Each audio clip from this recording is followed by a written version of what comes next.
Labadiena, mėly Facebook'o draugai, YouTube'o ir TikTok'o kanalų žiūrovai. Po svaiginančios pirmųjų žinių laidos einu prie antrosios, bet iš karto pasakau, kad tai bus rimtesnė. Dabar žmonėm, kurie nepakankamai domisi užsienio įvykiais, trumpai pakalbėsiu, kas tai buvo Davosas, kas norėjo, tas prisiskaitė iki pažaliavimo, bet labai trumpai. Tai yra Šveicarijos kurortas, kuriame kasmet susirenka pasaulio galingiausi valstybių atstovai, didžiausi biznieriai ir sprendžia įvairius klausimus. Yra atvirasis Davosas, kur žmonės kalba gražias kalbas, yra be abejo uždarasis Davosas, kur sprendžiami rimti piniginiai ir kariniai klausimai. Ir aš suskirstyčiau savo kalbą į 3 dalis. Pirmoji būtų taikos taryba, antroji poveikis paprastam žmogui, trečioji kalbos. Tai taikos taryba, visi žino, kad Donaldas Trumpas pasiūlė realiem pasaulio lyderiam sukurti taikos tarybą, kurios formali užduotis būtų sureguliuoti karo konfliktus Ukrainoje ir Gazos ruože. Ir ten pakviesti tokie žmonės kaip Jordanijos karalius Abdullah II, arabai patys vadina Abdela. Rusijos Putinas, Izraelio Netanyahu, Kazachų Tokajevas, Lenkų Navrockis, Baltarusijos Lukašenka, Vengrų Orbanas ir dar keletas kitų. Daugybei šalių išsiųsti kvietimai neįvardinti jų lyderių. Pasiskaitykite, labai įdomų šalių pavadinimai ir tos valstybės jau didžioji dalis sutiko, atsisakė kelios šalis. Tai yra Prancūzija, Norvegija, Švedija ir Slovenija. Apie tą atsisakymą aš trumpai pasakysiu. Ir tokia linksma istorija. Ir atkreipkite dėmesį, kiek yra Europos valstybių. Jų yra labai mažai. Ir ar yra Lietuva, atspėkite. Taip, jūsų spėjimas teisingas. Taip pat ar yra Uršulė von der Leyen, taip pat jūsų spėjimas yra teisingas. Šitų subjektų nėra. Ir Europa, kaip pasakė realūs pasaulio lyderiai, tampa tokiu apdulkėjusiu muziejum, kur muziejaus prižiūrėtojams užpakalius spardo atvykėliai iš Sirijos. Ir 2 pagrindinės Europos problemos tai yra nevaldoma imigracija ir deindustrializacija. Europa netenka savo sunkiosios pramonės. Ir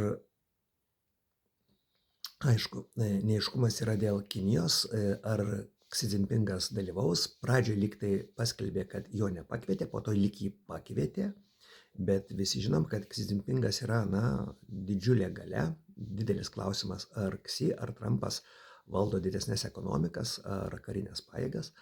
Ir tam Trumpo tribūnai, žinant jo tokį ekscentriškumą, narcisizmą, tai yra jo tribūna, jo taryba, ar Xi tenkinsis antraeilių vaidmenį. Va toks klaustukas. Pamatysim. Laikas parodys, kaip ten bus, mes viską pamatysim. Dabar, kai atsisakė tos šalis, kažkoks korespondentas Trumpą paklausė, kaip jūs vertinat Makrono atsisakymą. Jisai sako, bet kokia yra reakcija, dėdukai 80 metų toj bus. Ir jisai taip sureagavo per sekundę. Tai sako, aš 200% uždėsiu muitą prancūziškam šampanui ir jis sutiks taip pat. Realiai tai taip ko gero ir bus. Bet ką iš tikrųjų tai rodo? Tai rodo, kad matyt tarp Rothschildų klano, taip, kuris susistato savo tuos prezidentėlius visur, kokius jam ten reikia tuose vakarų civilizacijose. Ir Trumpo visgi yra rimtas giluminis konfliktas. Ir Makronui tiesiog neleido dalyvauti, nes, ir kaip sakė J.D. Vance'as, jie turbūt, gal dar ir geriau, jie nesuspės prikiaulinti savo tautom. Dėl to, kad tiek Makronas, tiek Mercas, tiek Starmeris, jie muša antirekordų savo nepopuliarumo. Anksčiau buvo rekordininkas Prancūzijoje François Hollandas, tas, kuris su santechniko uniforma ir šalmu su motoroleriu išvažinėdavo pas meilužę, bet paskui išsiskyrė, nežinau, ten ar 4 ar 5 kartą su savo žmona dėl to. Tai jisai buvo rekordininkas, bet Makronas jau aplenkė. Jisai galėtų gal pasiboksuoti su savo vyru žmona Bridžita, ten MMA formate gal kažkiek grįžtų tas populiarumas, nes dabar tikrai yra apgailėtinas. Ir labai panašu, kad Europoje ir galingose šalyse, ekonomiškai ir istoriškai, viršų paims realios jėgos, nacionalinės jėgos, į ką dabar po truputėlį yra grįžtama. Antras, kalbos. Labai buvo įdomios kalbos, paklausykite, ypatingai jeigu originalo kalbą matai, kaip tie žmonės reaguoja, kaip tie žmonės, na, ta jų mimika visa. Tikrai jau ten Trumpo kalba be abejo buvo įspūdinga, Junktinių Amerikos valstijų prekybos ministro kalba buvo įspūdinga.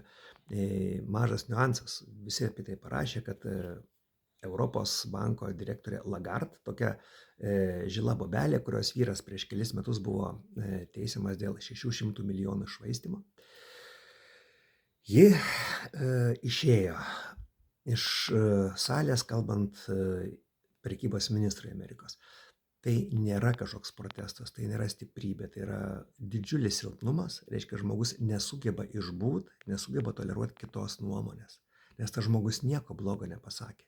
Jis pasakė visą tiesą, bet vat neįveikė savęs tą moteriškę. Tai vat kokia yra Europos stiprybė.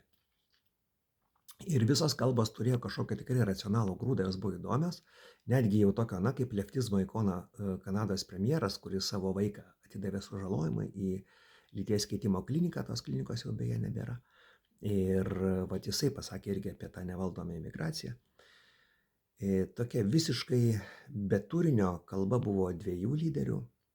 Vieno, kuris, na, važinėja po pasaulį ir vis primena, kaip jam visi skolingi ir kaip duokit man daugiau pinigų. Ir kitas dėja, mums labai artimas lyderis.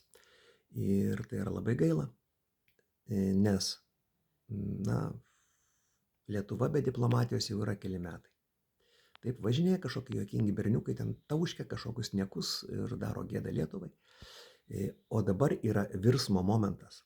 Ką rodo ta Trumpo taryba, ką rodo šitas visas kalbos? Rodo, kad keičiasi pasaulio, na, visa konstrukcija. Kad tokios organizacijos kaip Jungtinės tautos, Jungtinių tautų saugumo taryba, kuri niekaip nesureagavo į Venesuelos įvykius, tampa bejėgiai. Na, įsivaizduokit, kad prieš 10 metų galėtų taip pavogti kažkokio šalies prezidentą ir nieks nereaguotų. Tai yra neįtikėtina. O dabar tai tampa realybė. Taip, ar to šnekos apie Grenlandiją? Danija pati atiduos tą Grenlandiją. Jis jos neišsaugos dėl to, kad Danija yra tipinė tokia, na, skandinaviška šalis.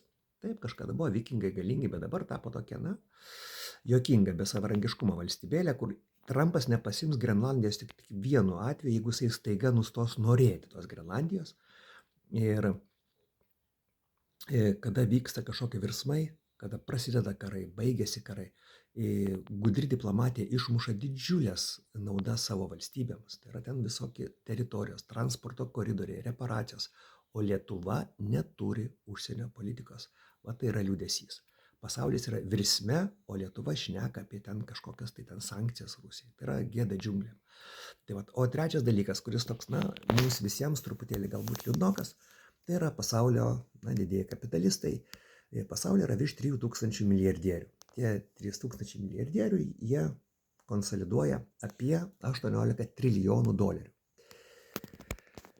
Ir per 2025 metus tai padidėjo dar 2,1 trilijono dolerių. Tai šiek tiek gali painioti su didžiaisiais investiciniais fondais, kurie konsoliduoja 26 trilijonus, tai yra BlackRockas, Fidelity Investment ir Vanguard, šitie 3 fondai dar daugiau. Bet ten yra akcininkai susimaišę su tais turtuoliais, dėl to sunku atskirti, bet kaip bebūtų, didžiulės yra lėšos ir pasaulis yra ganėtinai skurdus.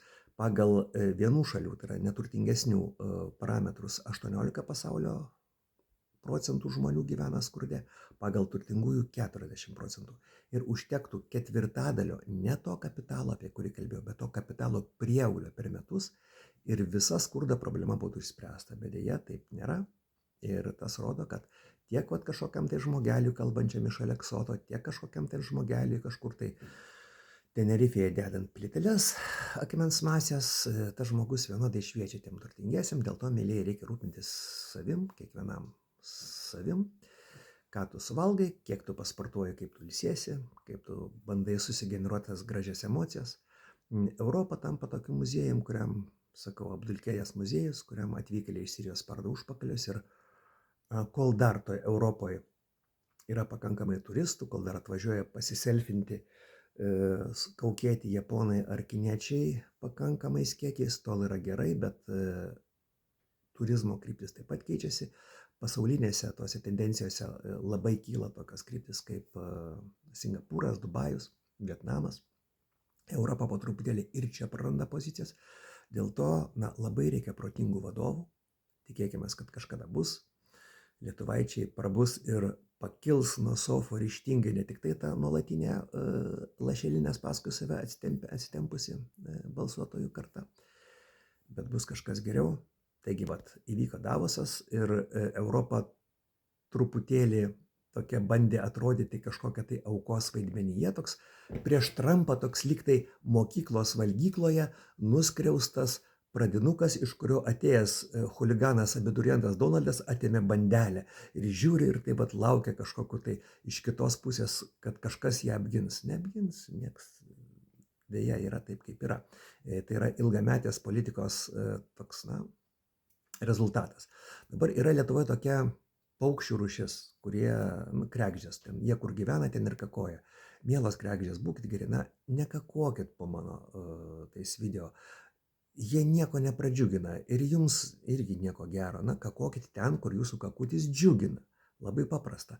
Ar ten siūlykit pačiulpt Putinui irgi ten pat, kur džiugina šitos jūsų, čiulpimo žinios. Toks prašymas geruoju. Ir iki kitų žinių laidų.